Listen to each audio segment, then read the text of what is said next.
जीवन के विभिन्न आयाम प्रश्न उत्तर करेंगे। पहला प्रश्न है, वेदों की कुल संख्या कितनी है?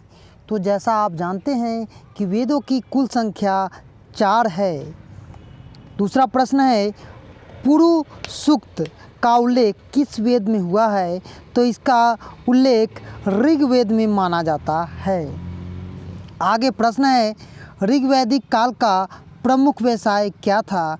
तो उस समय पशुपालन इसका मुख्य विषय था। आगे प्रश्न है, इमाम गांव किस राज्य में स्थित है? तो यह महाराष्ट्र में अवस्थित है। खाली स्थान को भरना है, इसको पढ़ेंगे और समझने की कोशिश करेंगे। आर्यों का विस्तार बिहार के डैश नदी तक था। तो गंडक नदी जो था वहाँ तक इनका विकास था। आगे प्रश्न है, सबसे प्राचीन वेद डैश है? तो सबसे प्राचीन वेद में से किसे माना गया है? तो ऋग्वेद को माना गया है। आगे प्रश्न है, ऋग्वैदिक आर्य डैश अनाज पैदा करते थे? तो यौ मतलब जौ को यौ कहा जाता था। आगे प्रश्न है, इमाम गांव एक डैश बस्ती है? तो यह ताम्रपाषाण बस्ती थी। आगे है प्रश्न, वैदिक कबीले के प्रधान को डैश कहा जाता था? तो उस समय वैदिक प्रधान के सरदार कहा जाता था। क्या कहा जाता था? तो सरदार कहा जाता था। अब यहाँ पर हाँ और नहीं में उत्तर देना है। तो पहला प्रश्न है, ऋग्वैदिक आर्य पशुपालन करते थे? तो हाँ, उनका प्रमुख कार्य पशुपालन ही था। आगे प्रश्न है, आर्यों के जीवन में गाय व घोड़े का महत्व स्थान था? तो हाँ, आर्य और घोड़े को वह बहुत मानते थे और पूजते भी थे। आगे प्रश्न है, वैदिक क्षेत्र तमिलनाडु तक विस्तृत था? नहीं, यह विस्तृत नहीं था। आगे प्रश्न है, आर्य लोग नगरों में निवास करते थे? नहीं, वह नगरों में नहीं निवास करते थे। आगे प्रश्न है, इमाम गांव के लोग मृतकों को जला देते थे? हाँ, इमाम गांव के लोग मृतकों को क्या करते थे? जला देते थे। अब हम लोग लिखेंगे पहला प्रश्न है कि वेदों के नाम लिखना है। दूसरा प्रश्न है, आर्य लोग भारत में किन किन क्षेत्रों में निवास करते थे? तीसरा प्रश्न है, उत्तर वैदिक कालीन समाज का उद्देश्य। और चौथा है, इमाम गांव के लोग मृतकों का अंतिम संस्कार किस प्रकार करते थे? प्रकाश डालना है। तो पहला प्रश्न हम लोग समझेंगे, वेदों के नाम। तो उस समय वेदों के नाम इस प्रकार थे, ऋग्वेद, सामवेद, यजुर्वेद और अथर्ववेद। ये वेदों की रचना उस समय की गई थी और यह प्रमुखतः 4 वेद हमारे यहाँ मौजूद हैं। आगे प्रश्न है, आर्य लोग भारत के किन किन क्षेत्रों में निवास करते थे?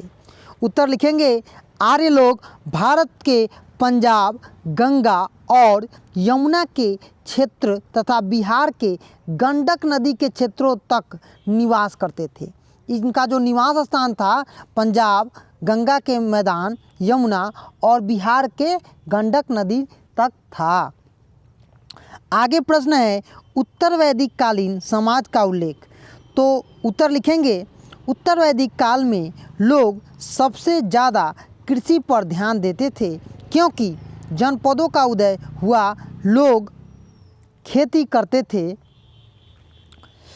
चावल, गेहूँ, जौ मुख्य थे। उनका मुख्य फसल कौन था? तो चावल, गेहूँ और जौ।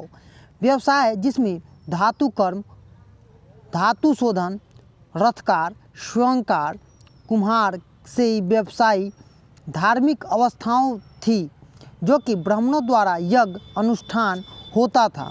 ब्राह्मणों को बोलबाला था और ऊंच नीच का भेदभाव होता था।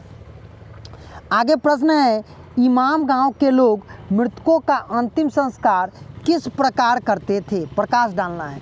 उत्तर लिखेंगे, इमाम गांव की ताम्रपाषाण संस्कृति के लोगों का सबसे रोचक पहलू मृतकों के दफन करने के तरीका था। सामान्यतः मृतकों को मिट्टी के बर्तनों के साथ दफनाया जाता था, जिसमें शायद खाने पीने की वस्तु भी रखी जाती थी, और कब्रों में मृतकों के साथ औजार, हथियार, गहने आदि भी खुदाई से हमें प्राप्त हुए हैं।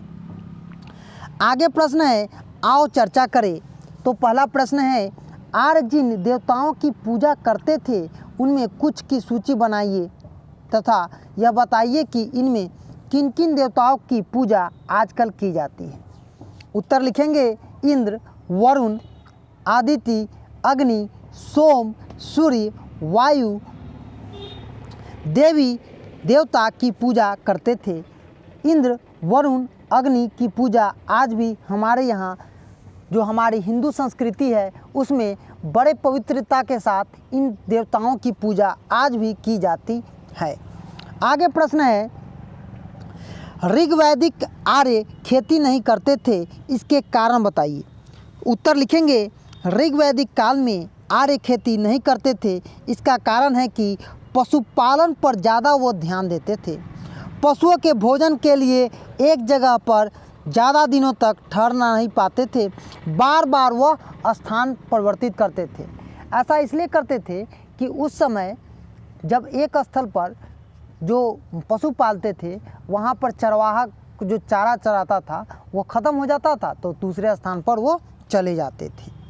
तो आज हम लोग जीवन के विभिन्न आयाम प्रश्न उत्तर जो कि अतीत से वर्तमान कक्षा 6 के विद्यार्थियों के लिए महत्वपूर्ण होगा, इस पाठ का अध्ययन किए हैं।